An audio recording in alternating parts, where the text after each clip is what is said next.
He was just a janitor. Invisible, overlooked, humiliated in front of the entire boardroom.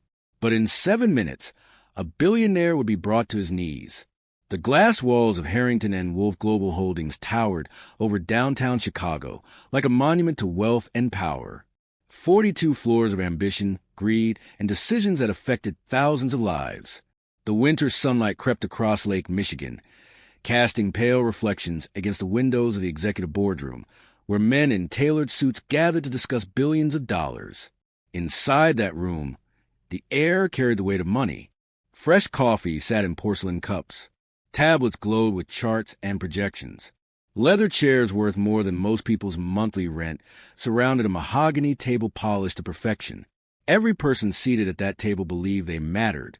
Every person believed their voice carried weight.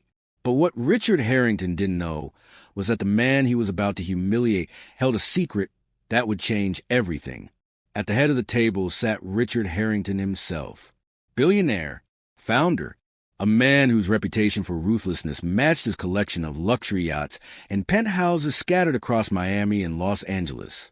His gray-streaked hair was combed back with precision, his jawline sharp, his eyes cold. He looked at people the way a man looks at furniture, useful when needed, invisible when not. The board meeting was moments from beginning. Stocks, acquisitions, mergers. The potential opening of a new subsidiary in Dallas. Every word Richard spoke in this room rippled outward, touching the lives of employees who would never see his face or know his name. In exactly 7 minutes, Richard's entire world would collapse. But first, he had to notice the man with the mop. Elias Turner moved along the edges of the boardroom like a shadow. 62 years old, gray uniform, worn work shoes that had walked these marble floors for over 3 decades. He pushed his mop carefully, cleaning spots no one else would notice, doing work no one would ever applaud. For 32 years, Elias had worked as a janitor in this building. He had watched executives come and go. He had seen fortunes made and destroyed. He had listened to conversations through walls and observed behavior when people thought no one was paying attention. Elias was the kind of man people walked past without a second glance. The kind of man whose presence registered only when something needed cleaning. But Elias had eyes that missed nothing. And today, those eyes were watching Richard Harrington very carefully. A young assistant in a gray pencil skirt hurried over to Elias. She barely met his gaze as she spoke. "Elias, just finish up in here quickly," she whispered. "The meeting's about to start." Elias nodded. That simple nod was both his acknowledgement and his shield. He had learned long ago that invisibility could be a weapon. People said things in front of the janitor they would never say elsewhere. They revealed themselves completely, believing he didn't matter enough to remember. They were wrong. Richard Harrington's sharp eyes swept the room, checking that everything was in order. His gaze moved past the executives, past the tablets and coffee cups, and finally landed on Elias. Something flickered in Richard's expression. Annoyance. Disdain. The look a man gives when he spots something that doesn't belong. "Why is maintenance in here?" Richard's voice sliced through the murmurs like a blade through silk. The room fell quiet. "Do you not know where you are?" Elias straightened slightly, his grip steady on the mop handle. "Yes, sir. I'll be out of the way in just a moment." Richard leaned back in his chair, a smirk playing at the corner of his lips. He glanced around at his board members, inviting them to share in his amusement. A janitor in the boardroom. How quaint. A few nervous chuckles rippled through the room. Some executives looked down at their tablets. Others smiled tightly, unsure whether to laugh or stay silent. Richard wasn't finished. "You know," he continued, his voice dripping with condescension, "people like you serve a purpose. You clean up the messes we make. That is your contribution to this company." He paused, letting his words hang in the air. Important? Hardly. Presence here? Tolerable at best. More laughter followed, louder this time, more confident. The kind of laughter that comes when powerful people sense permission to be cruel. Elias kept his eyes down, his face expressionless. His ears burned, but his hands remained steady. He continued mopping, moving toward a small spill near the edge of the marble floor. Richard waved his hand dismissively, as if shooing away an insect. "Take your time, old man. We wouldn't want you slipping and suing the company. That's probably the only way you'd ever see real money." The laughter that erupted was sharp and ugly. Several executives joined in openly now, emboldened by Richard's cruelty. A few others remained silent, shifting uncomfortably in their seats, their eyes avoiding Elias entirely. One young board member, couldn't have been more than 35, looked directly at Elias. For a brief moment, their eyes met. The young man's face flushed with something that might have been shame. He looked away quickly, saying nothing. Silence was complicity. Elias had learned that lesson decades ago. He placed a yellow caution sign near the clean spot on the floor. His movements were deliberate, unhurried. He would not give Richard the satisfaction of seeing him flustered or rushed. "You're still here?" Richard asked, raising an eyebrow. "I thought the help knew when to disappear." Elias picked up his bucket and mop. He turned toward the door, his worn shoes quiet against marble. As he walked, his hand brushed against his uniform pocket where a small photograph was tucked. A picture so worn the edges had softened like old cloth. Near the door, he paused, not to speak, not to react, just for a moment. He let his eyes sweep across the room one final time. He saw the executives in their expensive suits. He saw the tablets and the coffee cups. He saw Margaret Lewis, the company's legal counsel, watching him with an expression he couldn't quite read. Margaret's eyes lingered on Elias a moment longer than necessary. She didn't smile. She didn't nod. But something passed between them, an acknowledgement that perhaps not everything in this room was as it appeared. Elias walked through the boardroom door and disappeared into the hallway. Behind him, the meeting resumed. Richard's voice boomed with authority, commanding attention as if the last few minutes had never happened. Charts were discussed. Numbers were analyzed. Decisions affecting thousands of employees were made between sips of expensive coffee. No one thought about the janitor. No one considered that the man they had just humiliated had been listening to their conversations for 32 years. No one realized that Elias Turner had watched them all, memorized their faces, cataloged their cruelty, documented their decisions. And certainly, no one knew that tucked away in a secure location was a folder containing documents that could bring this entire empire to its knees. Have you ever been made to feel invisible? Like your work didn't matter? Like you were nothing more than the uniform you wore? If you have, then you understand what Elias felt walking through that door. But here's what Richard Harrington didn't understand. Elias Turner wasn't just a janitor. He never had been. As he walked through that door, Elias carried something far more powerful than a mop. He carried truth. He carried patience. He carried 32 years of watching and waiting for exactly the right moment. Richard Harrington was about to find out exactly what that meant. The hallway outside the boardroom stretched long and quiet. Elias walked slowly, his footsteps barely making a sound against the polished floors. Behind him, the muffled voices of executives continued their discussions about money and power. Ahead of him lay the service elevator that would take him down to the maintenance level. But Elias didn't go to the elevator. Not yet. Instead, he turned into a small supply closet near the end of the hall. He closed the door behind him and stood in the dim light, surrounded by cleaning supplies and the faint smell of disinfectant. For a long moment, he didn't move. He just breathed. The words Richard had spoken echoed in his mind. People like you clean up the messes we make. That is your contribution. Important? Hardly. Elias had heard words like those before.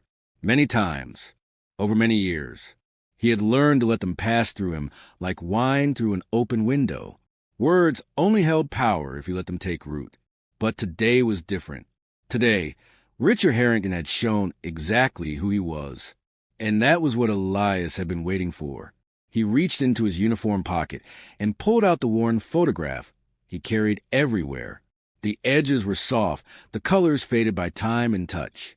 It showed a younger version of himself standing next to an older man with kind eyes and gray hair. Samuel Turner, his father. Samuel had been a quiet man, the kind of man who spoke little but observed everything. He had built a small fortune through careful investments, never seeking attention or recognition. He believed that true power came not from wealth itself, but from understanding the people who handled that wealth. Work among them.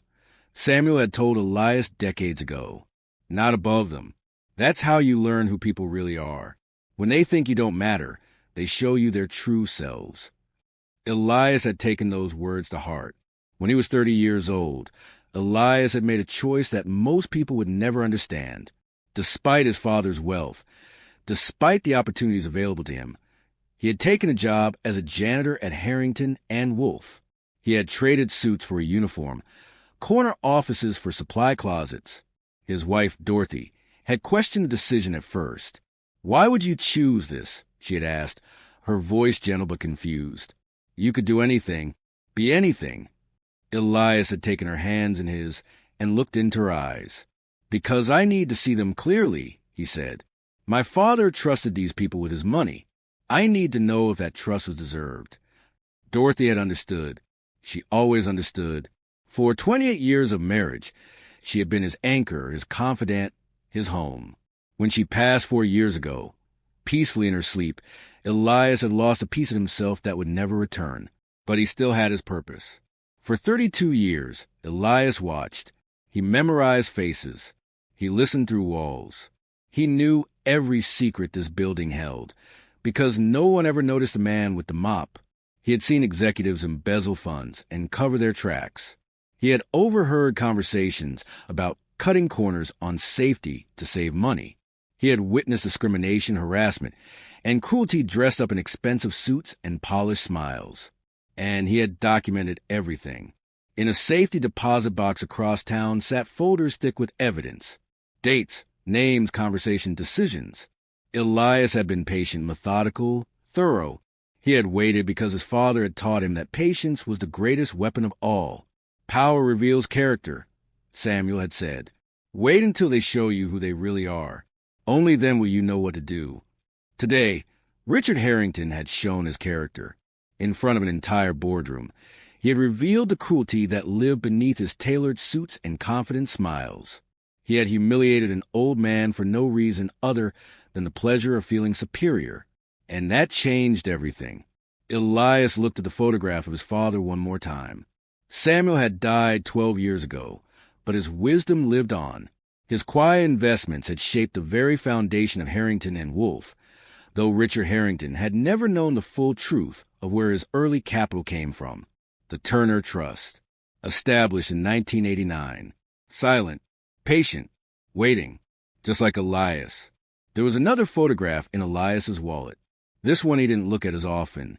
The pain was still too fresh, even after 7 years. Marcus Turner, his son. The photograph showed a young man with his father's eyes and his mother's smile. 34 years old when the picture was taken. Strong hands, broad shoulders, a laugh that could fill a room. Marcus had followed a different path than Elias. He had worked with his hands, taking a job at a manufacturing plant in Gary, Indiana. He was proud of his work, proud of providing for his young family. He called his father every Sunday evening without fail, until the Sunday when the phone didn't ring. 7 years ago, Elias had been mopping the hallway on the 35th floor when his cell phone buzzed. He had stepped into a stairwell to answer, expecting to hear his son's voice. Instead, he heard a stranger. There had been an accident at the factory. Equipment failure. Marcus was gone. Elias remembered sinking down onto the cold concrete steps. The phone pressed his ear, the world shrinking to a single point of unbearable pain. His boy, his only child, gone in an instant because of equipment that should have been replaced years ago.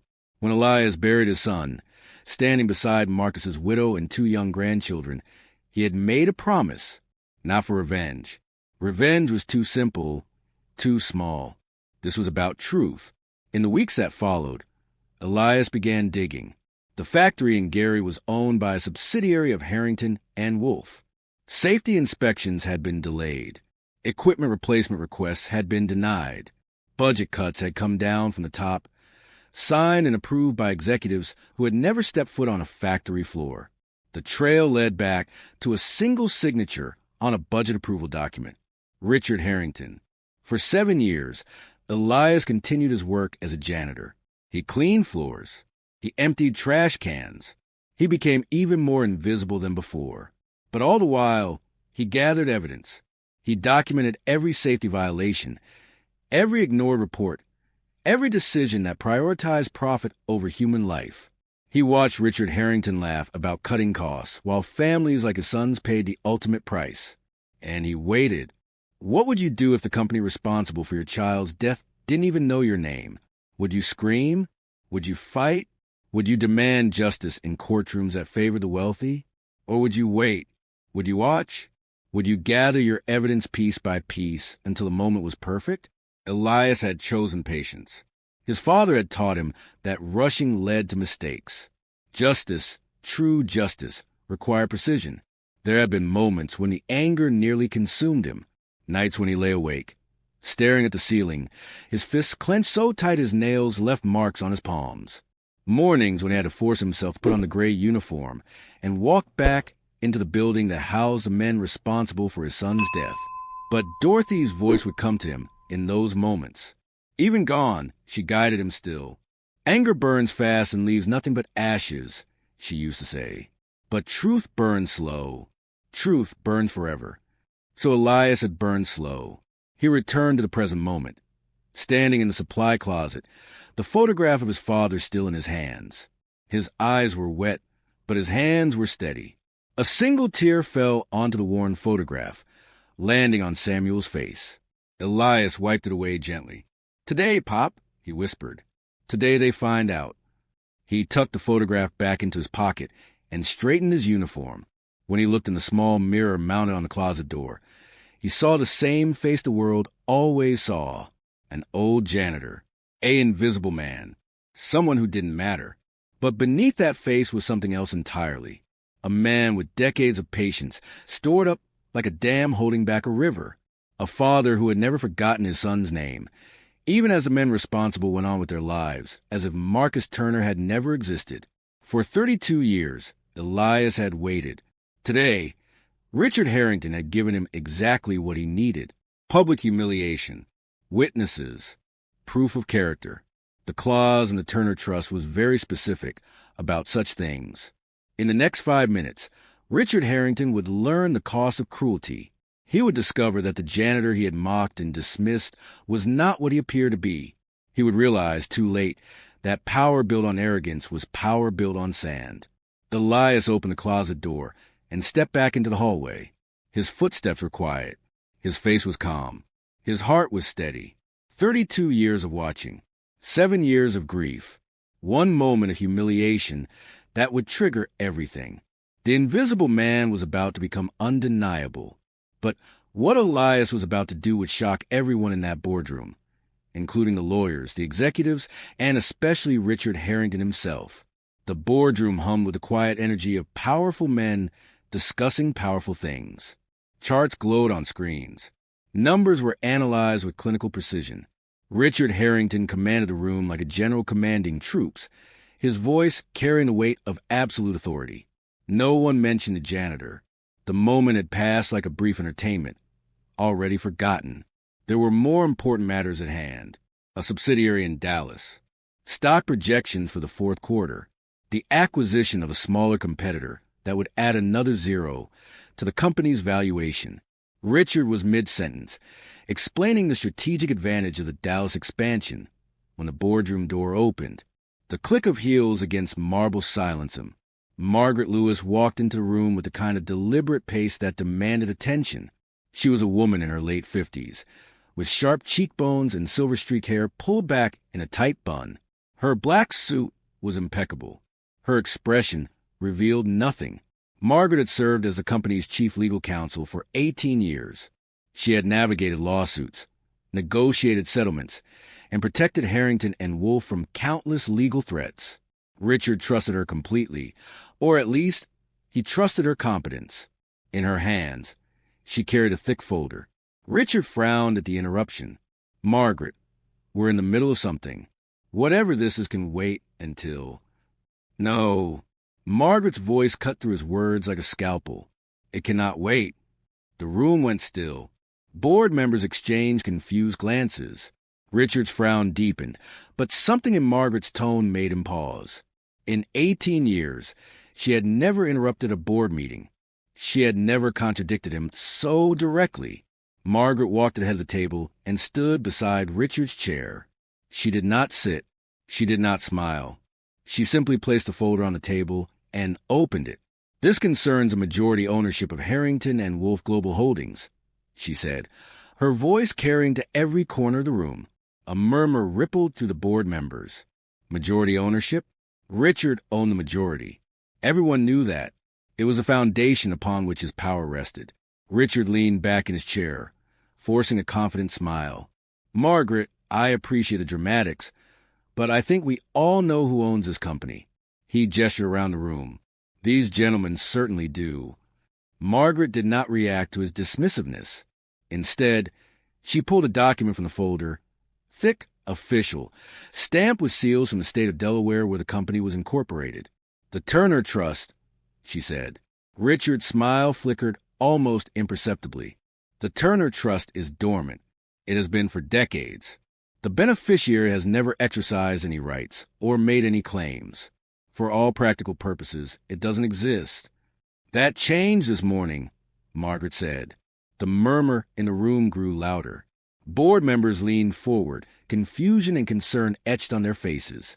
The Turner Trust was a footnote in the company's history, a relic from the early days that no one thought about anymore. Richard's jaw tightened.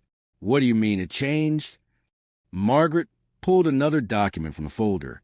At 9:47 this morning, the beneficiary of the Turner Trust filed formal notification of intent to exercise full ownership rights as specified in the original trust agreement. Richard stood up so quickly his chair scraped against the marble floor. "That's impossible. The trust requires the beneficiary to be present and to formally identify themselves. No one has ever—" "The beneficiary," Margaret interrupted, her voice steady, "is present in this building." The boardroom fell absolutely silent. Every executive froze. Eyes darted around the room, searching faces, trying to understand what was happening. Richard's confident demeanor cracked. For the first time in years, genuine uncertainty flickered in his eyes. "Who?" he demanded. "Who is it? Bring them here. Now." Margaret nodded slightly toward the door. "I've already made the call." The seconds that followed stretched like hours. Board members shifted in their seats. Some loosened their ties. Others gripped the armrests of their chairs. The power dynamics they had always understood were suddenly unstable, shifting beneath their feet like sand. The boardroom door opened. Elias Turner walked back into the room. He was still wearing his gray janitor's uniform.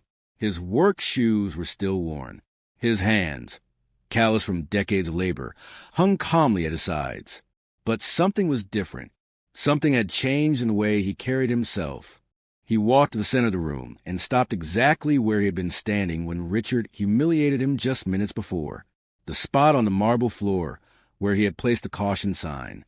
The spot where he had been dismissed as nothing more than the help. Richard stared at him, confusion and disbelief fighting for control of his expression. "What is this?" "Margaret, why is the janitor here?" "I asked for the beneficiary."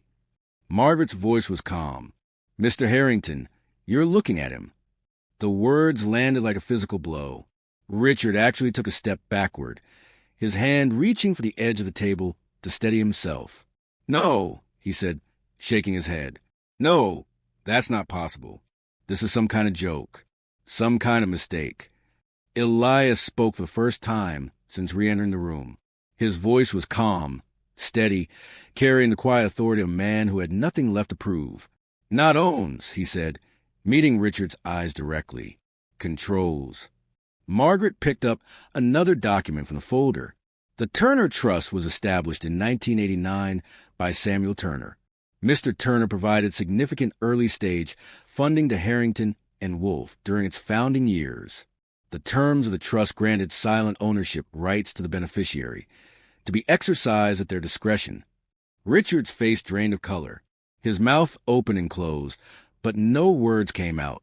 Margaret continued. "The beneficiary is Elias Turner, Samuel Turner's son. The The trust grants him controlling interest in Harrington and Wolf Global Holdings, superseding all other ownership claims when formally activated. The board members sat in stunned silence. Several of them looked at Elias as if seeing him for the first time, the man they had walked past for years, the man who cleaned their offices and emptied their trash cans, the man they had never bothered to learn the name of. He had been watching them the entire time. Richard found his voice, though it trembled slightly. This is insane. I would have known. Someone would have told me. The lawyers, the accountants. Someone would have found this. The trust was designed to remain hidden until the beneficiary chose to reveal it, Margaret said. Samuel Turner was very specific in his instructions. He wanted his son to have the opportunity to observe the company from within, to understand the character of the people running it before making any decisions. Elias nodded slowly. My father believed that you learn more about a man by watching him when he thinks no one important is looking. He wanted me to see this company clearly, to understand who is truly running it. He paused, letting his gaze sweep across the room. Every executive who had laughed at Richard's jokes about the janitor now sat frozen, unable to meet Elias's eyes. I've been here for 32 years, Elias continued. I've watched. I've listened. I've seen what kind of men sit at this table, what kind of decisions you make when you think no one is paying attention. Richard gripped the edge of the table, so hard his knuckles turned white. This doesn't make sense. Your father, Samuel Turner, he died years ago. If this trust was real, why didn't you act then? Why wait? Elias's expression didn't change. Because I wasn't finished watching. Because I needed to see the full truth. And because my father taught me that patience is the most powerful weapon a man can possess.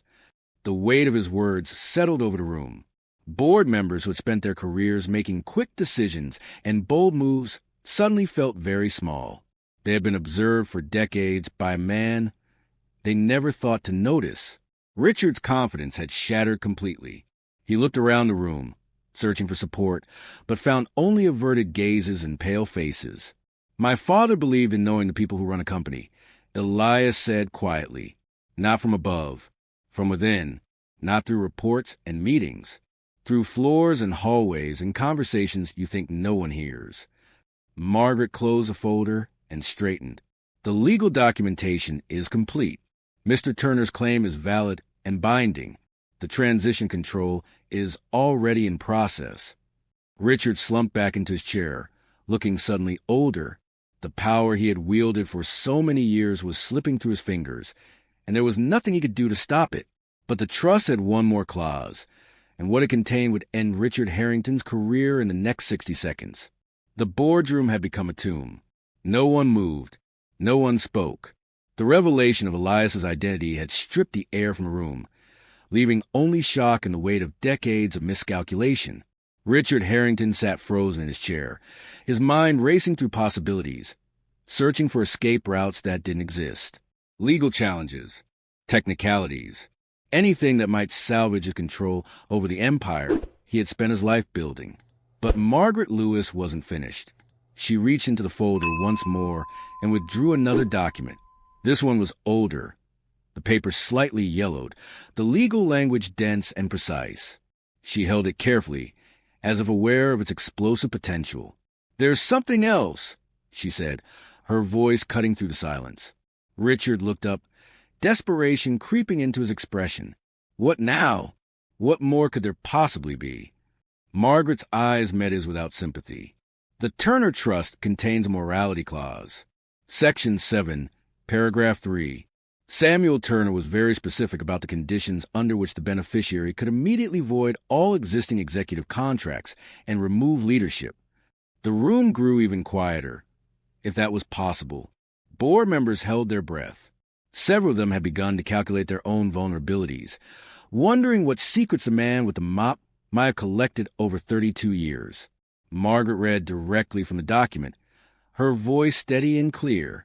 If any executive officer of Harrington and Wolf Global Holdings publicly humiliates, demeans, or discriminates against the trust beneficiary while the beneficiary is present and in a position to witness said behavior, The beneficiary shall have immediate and irrevocable authority to terminate that executive's position, void all compensation agreements, and pursue full legal remediation. She lowered the document and looked at Richard.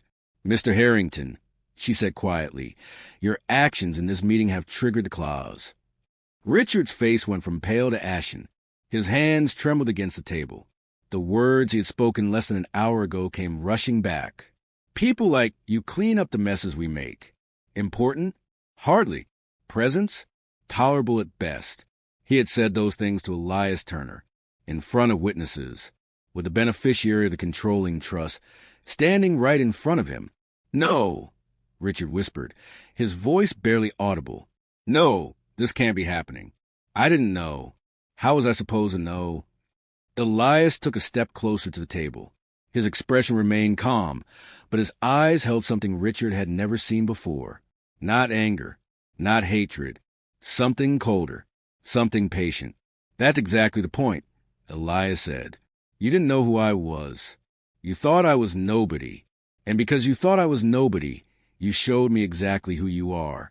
Richard's chair scraped against the floor as he pushed back, as if trying to distance himself from the words. This is entrapment. This is fraud.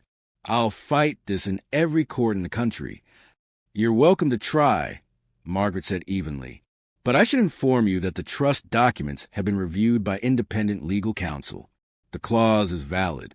Your behavior was witnessed by everyone in this room. Multiple executives can testify to what you said. She paused, letting the weight of her words settle. The clause is triggered, Mr. Harrington. Your power has ended. The silence that followed was suffocating. Board members stared at Richard with a mixture of horror and morbid fascination. The man who had ruled this company with an iron fist was crumbling before their eyes, undone by his own cruelty. Richard's desperation transformed into rage. He shot to his feet, pointing a trembling finger at Elias. You can't do this to me. I built this company. I made it what it is. Without me, there would be nothing. No jobs, no profits, no empire. You were nothing but a janitor, and you think you can just walk in here and take everything I built. His voice echoed off the glass walls. Several board members flinched at the outburst. Elias didn't move, didn't blink. He stood like a man who had weathered far worse storms than a billionaire's tantrum. You built it? Elias repeated softly. You built it on my father's money.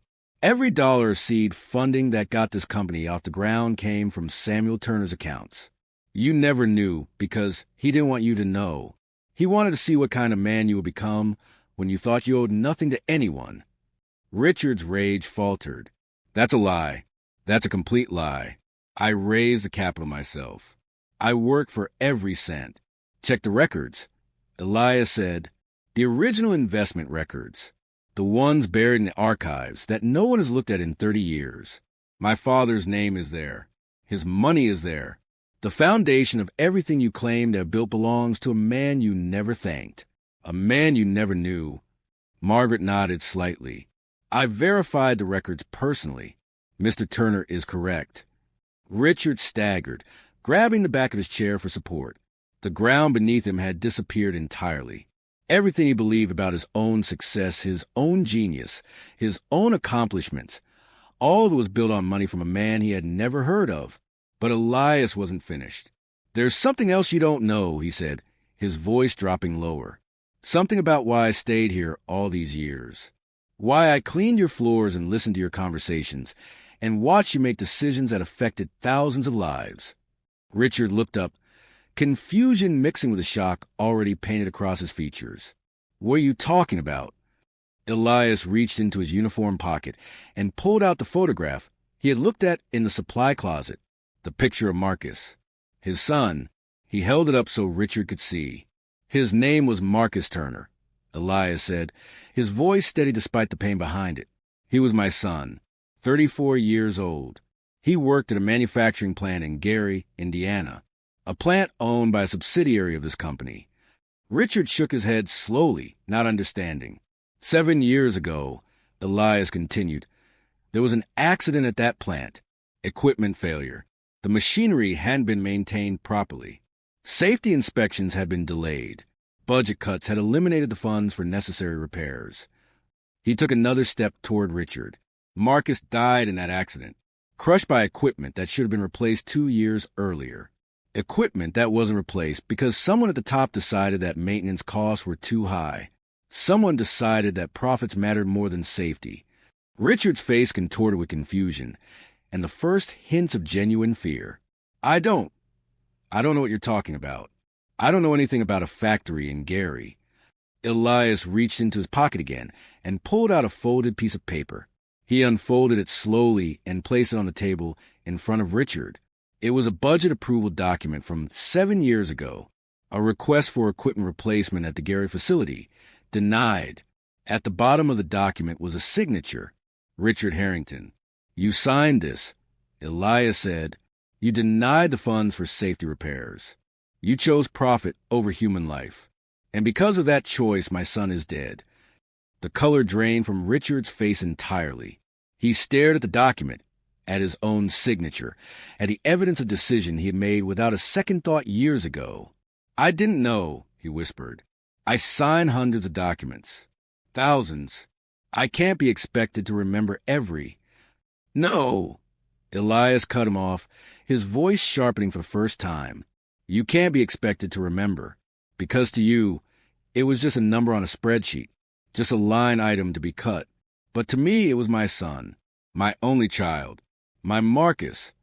The pain in Elias's voice silenced everyone. Board members who had been shifting uncomfortably now sat completely still, confronted with the human cost of decisions made in rooms just like this one. For 7 years, Elias continued, I cleaned your floors while you forgot my son's name. You walked past me every single day, and you never knew that I was the father of a man who died because of your signature. You never thought to wonder about the people affected by your budget cuts and your cost savings and your profit margins.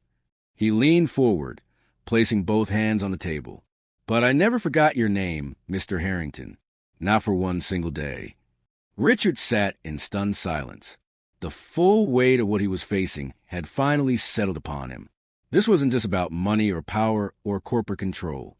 This was about a father who had lost his son. A father who had waited 7 years for this moment. What do you want? Richard finally asked, his voice hollow. Money? Is that what this is about? I can pay you. Whatever you want. Name your price. Elias looked at him with something approaching pity. You still don't understand. There is no amount of money that can bring back my son. There is no check you can write that will undo what you've done. He straightened and turned to address the entire room. What I want is simple. I want accountability. I want every person in this room to understand that actions have consequences, that the people you dismiss, the workers you forget, the lives you treat as expendable, they matter. They have names. They have families. They have fathers who love them. He walked to the screen at the front of the room and picked up a remote from the table. With a single press of a button, the screen behind him came to life. Names appeared on the screen. Dozens of them. Executives, managers, supervisors. Each name accompanied by dates, incidents, documented violations. These are the people in this company who knew about safety violations and did nothing, Elias said. The people who received reports and buried them. The people who made decisions that put profits above human lives. Board members stared at the screen in horror. Several of them recognized their own names. Others recognized colleagues, friends, people they had lunch with every week. Internal investigations are already underway, Elias continued. Resignations have been requested. Some have already been received. Others will come in the next few days. Panic spread through the room like wildfire. Executives began pulling out phones, whispering urgently to assistants. Several rose from their seats as if preparing to flee. Sit down, Elias said calmly. We're not finished. His voice carried an authority that surprised even himself. But 32 years of waiting had prepared him for this moment. He would not be rushed now. Every person whose name appears on that screen has a choice to make, Elias said. You can fight. You can hire lawyers and delay proceedings and try to protect yourselves. Or you can take responsibility. You can acknowledge what was done and work to make it right. He looked around the room, meeting eyes that quickly looked away. "The company will survive," he said. "That was never in question. What's in question is whether the people who run it deserve to be here, whether they've earned the trust of the workers who depend on them, whether they can look at themselves in the mirror and say they did the right thing." One board member, a man in his 60s with gray hair and a nervous expression, raised his hand tentatively. "Mr. Turner, I want to apologize. I didn't know about any of this. I never would have." "Don't," Elias interrupted gently. "Don't apologize to me. Apologize to the families of the workers who were injured or killed because of decisions made in rooms like this. Apologize to the communities that trusted this company to do the right thing. Apologize with your actions, not your words." The man nodded slowly and lowered his hand. Elias turned back to Richard, who sat slumped in his chair, a broken shadow of the arrogant man who had commanded this room just an hour ago. "You asked what I want," Elias said quietly. "I want you to understand something. You thought power was about money and control and making people afraid of you. But real power is something else entirely. Real power is knowing the truth.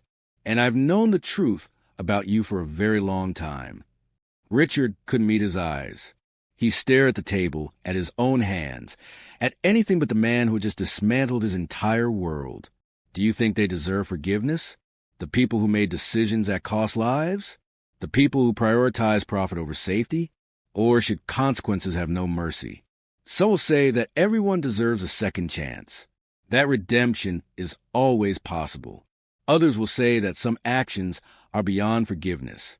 That accountability must be absolute. What do you believe? Comment below. Because this story isn't just about Elias Turner and Richard Harrington. It's about every person who has ever been overlooked, underestimated, or dismissed by those in power. It's about justice delayed but not denied. But Elias wasn't finished, because hidden in the Turner Trust was one final clause, something even Margaret Lewis had never seen. What it revealed would change not just the company, but the entire industry. The boardroom had transformed into something unrecognizable. The same marble floors, the same glass walls reflecting the Chicago skyline, the same expensive furniture and polished surfaces. But everything had changed. The men who had entered this room an hour ago believing they controlled an empire now sat in stunned silence, their power stripped away by a man in a janitor's uniform. The screen still displayed the names of executives facing investigation. The documents still lay scattered across a mahogany table like evidence at a trial.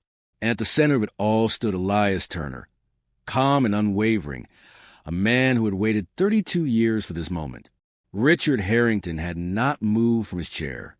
The arrogance that had defined him for decades had evaporated completely, replaced by something Elias had never seen in him before: vulnerability, fear, the desperate confusion of a man whose entire identity had been built on a foundation that no longer existed. The screen behind Elias faded to black. The names disappeared. The room fell into a silence, so heavy it pressed against the walls. Richard finally spoke, his voice barely above a whisper. The commanding tone that had once filled boardrooms and intimidated competitors was gone. In its place was the small, uncertain voice of a man confronting the end of everything he knew. "What happens to me?" The question hung in the air. Every person in the room waited for the answer. Board members who had spent their careers making decisions worth billions of dollars now found themselves powerless spectators to a reckoning they had never anticipated. Elias looked at Richard for a long moment. He studied the man who had signed the document that led to his son's death, the man who had humiliated him in front of an entire boardroom, the man who had built his success on money that was never truly his. There was a time when Elias had imagined this moment differently.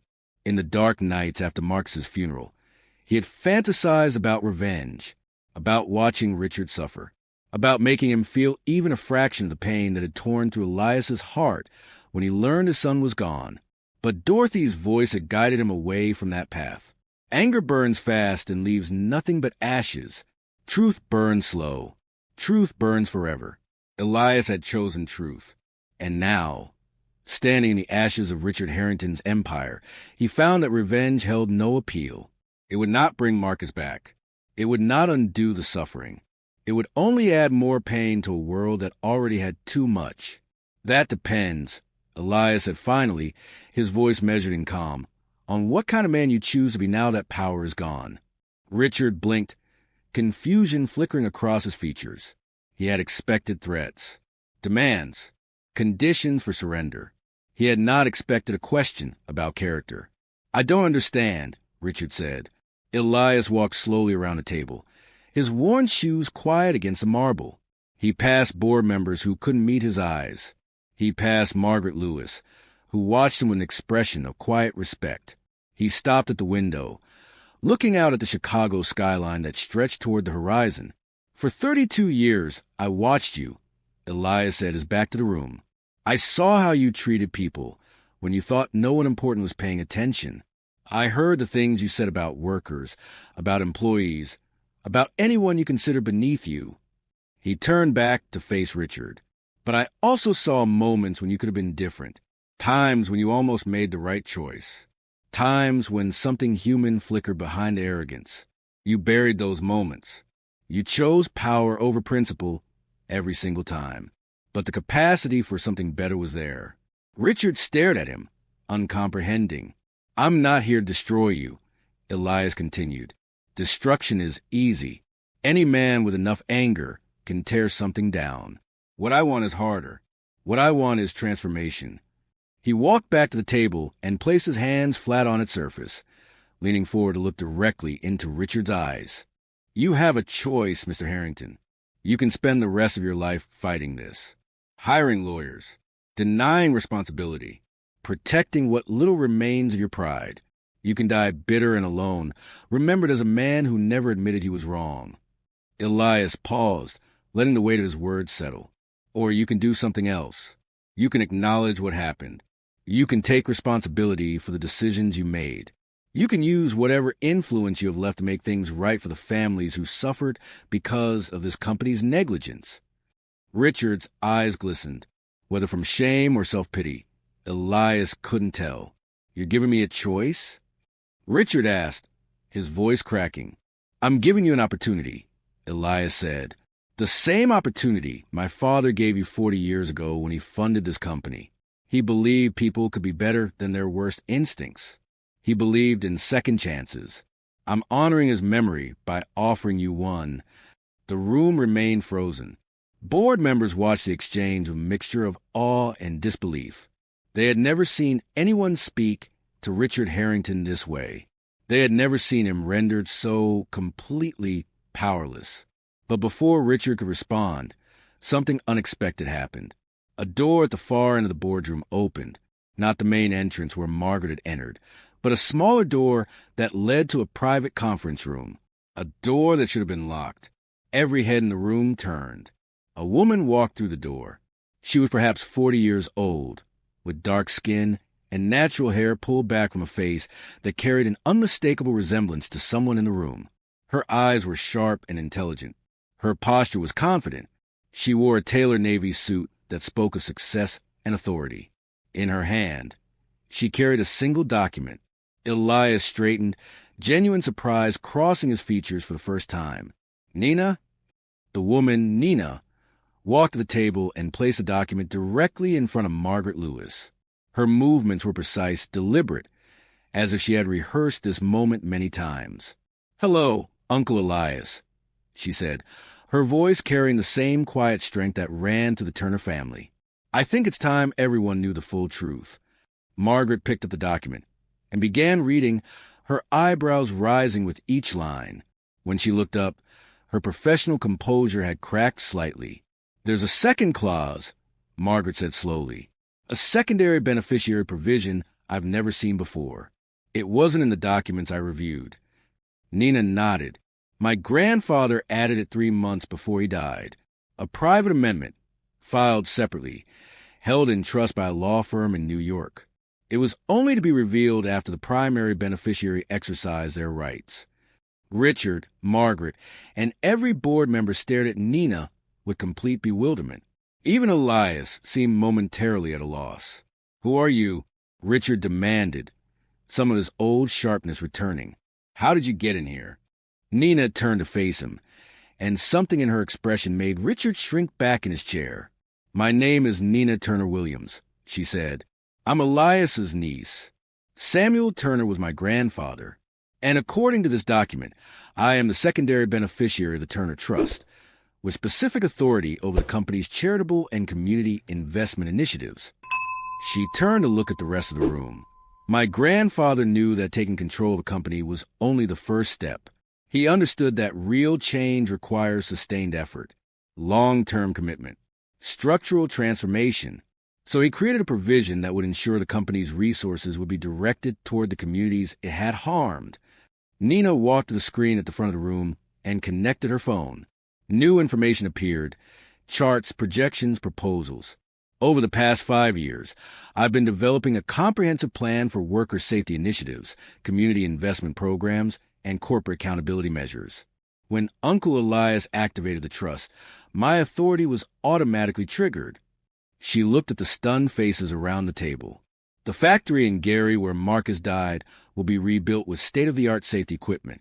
A foundation will be established in his name to support families affected by workplace accidents. Every subsidiary of Harrington and Wolff will undergo independent safety audits within the next 12 months. Elias watched his niece with something approaching wonder. He had known Nina was intelligent, driven, accomplished, but he had not known about this. Samuel Turner had kept one final secret, even from his own son. "Dad never told me," Elias said quietly.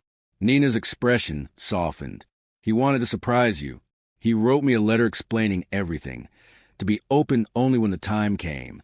He said he knew you would focus on truth and accountability. He wanted me to focus on building something better from the ashes." She turned back to Richard, who sat motionless, overwhelmed by the cascade of revelations. "Mr. Harrington, my uncle offered you a choice. I'm going to make that choice a little clearer. If you cooperate fully with all investigations, if you take public responsibility for failures that led to Marcus's death and other workplace tragedies, and if you commit a significant portion of your personal wealth to the Marcus Turner Foundation, we will not pursue criminal charges." Richard's head snapped up. "Criminal charges?" Nina nodded. "The evidence Uncle Elias has gathered over the past 7 years includes documentation of negligence that rises to the level of criminal liability. Multiple attorneys have reviewed the materials. Prosecution is not only possible, it's likely to succeed." She let that sink in before continuing. "But my grandfather believed in redemption. My uncle believes in second chances. And I believe that a living example of accountability is more valuable than a man rotting in prison." Richard looked between Elias and Nina, his mind struggling to process everything that had happened in the past hour. His company, his legacy, his freedom, all of it now rested in the hands of people he had dismissed, ignored, or never even known existed. "Why?" Richard asked finally, the single word containing all of his confusion and desperation. "Why would you offer me anything? After what I did, after what I said?" Elias stepped forward, standing beside his niece. Father's brother and brother's daughter, united by blood and purpose and the memory of a man who had believed that wealth carried responsibility. "Because destroying you won't bring my son back," Elias said simply. "Because my father taught me that the measure of a man isn't how he treats his equals, it's how he treats those he thinks are beneath him. And because I've spent 32 years learning that vengeance is a poison that destroys the person who drinks it." He placed a hand on Nina's shoulder. "What we want is change. Real, lasting change. Not just in this company, but in how corporations treat the workers who make their success possible." Richard Harrington's public acknowledgement of wrongdoing will send a message to every executive in America. His cooperation will save more lives than his imprisonment ever could. Nina nodded in agreement. "This is bigger than one man, Mr. Harrington. This is about creating a new standard of accountability. You can be remembered as a cautionary tale, or you can be remembered as someone who finally did the right thing. The choice is yours." The boardroom fell silent once more. Every eye was on Richard Harrington, waiting to see what kind of man he would choose to be. Richard sat motionless for what felt like an eternity. His gaze moved from the document Nina had placed on the table to the faces of board members who had once followed his every command. He looked at Margaret Lewis, who had served him faithfully for 18 years but now stood aligned with the truth. He looked at the screen showing plans for foundations and initiatives that would reshape the company he had built. Finally, he looked at Elias Turner, the janitor, the invisible man, the father who had lost his son, and found a way to transform grief into purpose. "I need time," Richard said, his voice hollow. "I need to think." Elias shook his head slowly. "You've had 32 years to think, Mr. Harrington. Every day I cleaned your floors was another day you could have chosen differently. Every signature on a budget document was a choice. Every worker you ignored was a choice. Time isn't what you need." He leaned closer. "What you need is courage. The courage to admit you were wrong. The courage to accept consequences. The courage to become someone better than the man who sat at this table an hour ago." Richard closed his eyes. When he opened them again, something had shifted. The last remnants of his arrogance had drained away, leaving only exhaustion and the faint, flickering possibility of something new. "All right," he whispered. "All right. I'll do it. I'll cooperate." Nina nodded briskly and retrieved her document from the table. "We'll have the formal agreements prepared by end of business tomorrow. Margaret, I trust you can handle the coordination?" Margaret, still processing everything that had happened, nodded automatically. "Of course." Elias walked toward the boardroom door, his worn shoes quiet against the marble one final time. He paused with his hand on the handle and turned back to face the room. The executives, the lawyers, the broken billionaire, and the niece he was only now beginning to truly know. "You measure my worth by my uniform," he said, his voice carrying to every corner of the room. "You measure my value by my silence. But worth isn't what you wear, it's what you carry. And I carried the truth into this room long, before you ever knew my name." He opened the door. "My son's name was Marcus Turner. He was a good man, a loving father, a devoted son. He deserved better than a signature on a budget document. He deserved to come home to his family. He deserved to grow old and watch his children grow." Elias's voice caught slightly, but he steadied himself. "Remember his name. Remember all their names. The workers you've never met. The families you've never considered. The lives that exist far from boardrooms like this one. Remember that every decision you make ripples outward in ways you cannot imagine." He stepped through the door, then paused one final time. Some people build empires on the backs of those they refuse to see. But one day, the invisible become undeniable. And that day, the truth always wins. The door closed behind him. The boardroom sat in stunned silence. Nina Turner Williams gathered her materials and prepared to leave, but not before addressing the remaining executives one final time. "The next chapter of this company begins today. You can be part of building something better, or you can be replaced by people who will. The choice is yours." She walked out, leaving behind a room full of powerful men who had learned, in the span of a single afternoon, just how fragile power could be.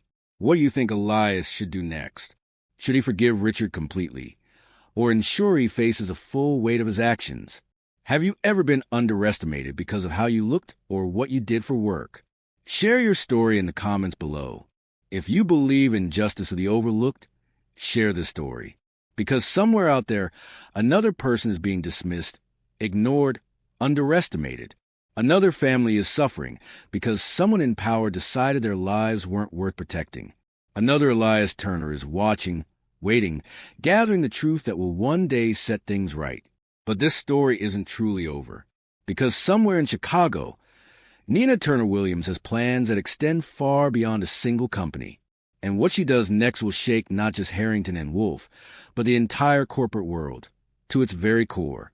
The invisible had become undeniable, and this was only the beginning.